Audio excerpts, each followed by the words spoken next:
मोदी सरकार पीछे भाग गई, महागठबंधन की सरकार करा रही है ताकि हर जाति की आबादी क्या है। ये नहीं कि इस देश में दलित, पिछड़ा, आदिवासियों, माइनॉरिटी के बच्चे गरीबी के चलते स्कूल छोड़ देंगे। एक बच्चा लॉ की पढ़ाई भी नहीं पढ़ पाएगा और एक खास तबके के लोग जज की कुर्सी पर कब्जा किए रहेंगे और न्याय के साथ खेलते रहेंगे। तो इक्वलिटी, लिबर्टी, फ्रेटर्निटी आज देश में बचाने का, डेमोक्रेसी गणना करने की एक मेथड लिया गया है। ये टेक्निकल इशू है। हमारे साथ भाकपा माले विधायक मनोज मंजिल है। मनोज जी, जातीय जनगणना के दूसरे फेज के लिए अब जातिगत कोड निर्धारित कर दिया गया है। सरकार के इस फैसले को किस रूप में देखते हैं? टेक्निकल मेथड है जाति गणना करने की, और जाति गणना तो पूरे देश में होनी चाहिए। मोदी सरकार पीछे भाग गई, महागठबंधन की सरकार करा रही है ताकि हर जाति की आबादी क्या है और उनके आबादी के हिसाब से उनका रिप्रेजेंटेशन, उनका रिजर्वेशन, उनके लिए प्लान बनाना, उनके लिए पॉलिसी लेना, ताकि संविधान का भी जो प्रस्तावना में निहित है, प्रियम्बल कहता है कि अवसरों की समानता हो। ये नहीं कि इस देश में दलित, पिछड़ा, आदिवासियों, माइनॉरिटी के बच्चे गरीबी के चलते स्कूल छोड़ देंगे, ड्रॉप आउट कर जाएंगे, विश्वविद्यालय से, IIT से, IIM से छोड़ देंगे और एक बच्चा विदेश पढ़ेगा। एक बच्चा लॉ की पढ़ाई भी नहीं पढ़ पाएगा और एक खास तबके के लोग जज की कुर्सी पर कब्जा किए रहेंगे और न्याय के साथ खेलते रहेंगे। प्रोफेसर, गरीब का बच्चा मास्टर नहीं बनेगा और लोगों के बच्चे प्रोफेसर बनेंगे। तो ये सब नहीं, तो हर क्षेत्र में इकोनॉमिकली, पॉलिटिकली, सोशली, एजुकेशनली इस देश में इक्वलिटी कायम हो।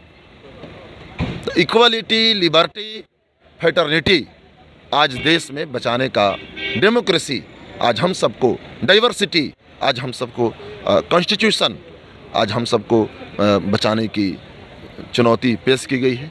बीजेपी के जरिए हम समझते हैं कि ये चुनौती इस मुल्क के अवाम को कबूल है और हम इससे लड़ रहे हैं, मुकाबला करेंगे। बिहार में जातिगत राजनीति की बात तो होती ही थी, अब जातिगत जनगणना को लेकर कोड जारी किया गया है, तो मतलब जाति कोड के आधार पर निर्धारित की जाएगी कि कौन जाति किस कोड से? मैं समझ रहा हूँ कि जातियों की पहचान कोड से नहीं, वो गणना करने की एक मेथड लिया गया है।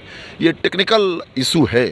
फिलहाल जहाँ तक मैंने आज सुबह अखबार में मैंने देखा और डिटेल्स स्टडी करूंगा तो फिर आपसे बात करूंगा। भूमिहार जाति को 144 दिया गया है, राजपूत को 171 दिया गया, तो 144 कहेंगे तो किसी को बुरा भी लग सकता है। 144 क्यों बोलेंगे उनको? वो तो खाना बनाया गया है, गिनने की खाना बनाया गया है। राजपूत को राजपूत ही बोलेंगे।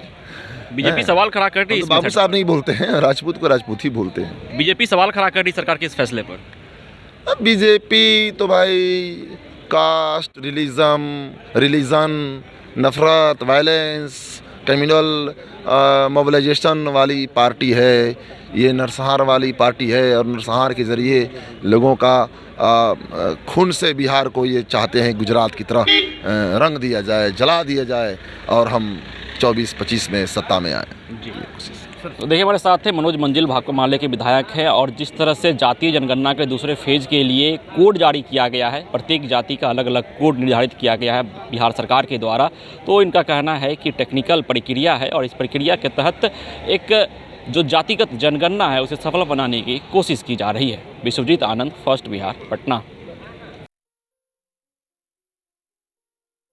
ये लो, मुंह मीठा करो। आज मैंने अपना जॉब छोड़ दिया, अब हम पूर्णिया वापस जाएंगे। जॉब छोड़ दिया है?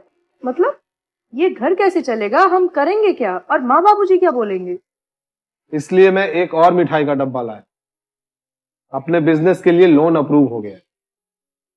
अरे लोन अप्रूव हो गया वो तो ठीक है, लेकिन पूर्णिया में हम रहेंगे कहाँ? अपना घर भी तो नहीं है वहाँ।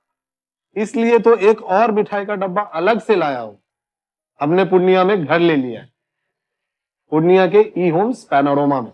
पूर्णिया में पैनोरमा ग्रुप लेकर आए हैं ई-होम्स पैनोरमा। बड़ा घर, आलीशान जिंदगी और अत्याधुनिक सुविधाओं के संग। अरे अब क्यों मुंह मीठा करवा रही हो?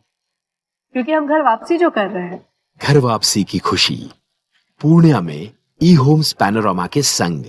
ई-होम्स पैनोरमा, लग्जूरियस लाइफस्टाइल रीडिफाइंड।